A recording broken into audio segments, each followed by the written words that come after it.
जय जगन्नाथ बंधुगण एही भिडियो रे आमे जानिबा सेप्टेम्बर मासरे आसिबाकु थिबा पर्वपर्वाणी गुडिकर विवरणी विषय रे। तारीख 1 सोमवार दिन ताल नवमी और श्री श्री ठाकुर अनुकूल चंद्रंकर जयंती हुए।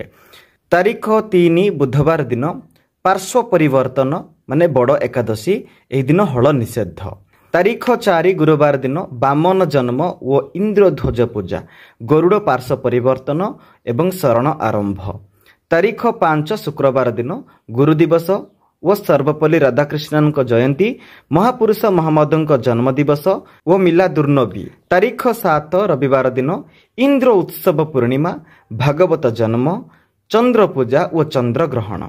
एही दिन चंद्र ग्रहण को लेकर विशेष महत्व रही। आपण माने डिटेल वीडियो यही चैनल पाई परिबे, तेणु यही चैनल टी निश्चिंत भाव में सब्सक्राइब करंतु। ठीक अछि। तारीख 8 सोमवार दिन अपर पक्षारंभ और शरण शेष। तारीख 13 शनिवार दिन अछि गज षष्ठी। तारीख 14 रविवार दिन दैत्योत्थापन मूलाष्टमी सहस्र कुंभाभिषेक द्वितीय वाहन ओषा और षोडश दिनात्मक पूजारंभ हुए।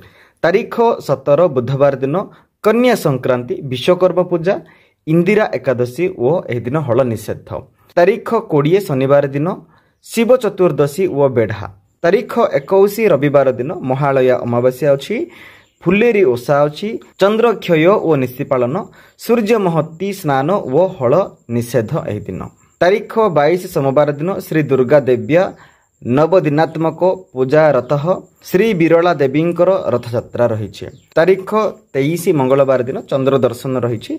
तारीख 27 शुक्रवार दिन नतः पंचमी और बिरजा देवी पंचमी होम। तारीख 27 शनिवार दिन तपषष्ठी बिल्व बरण।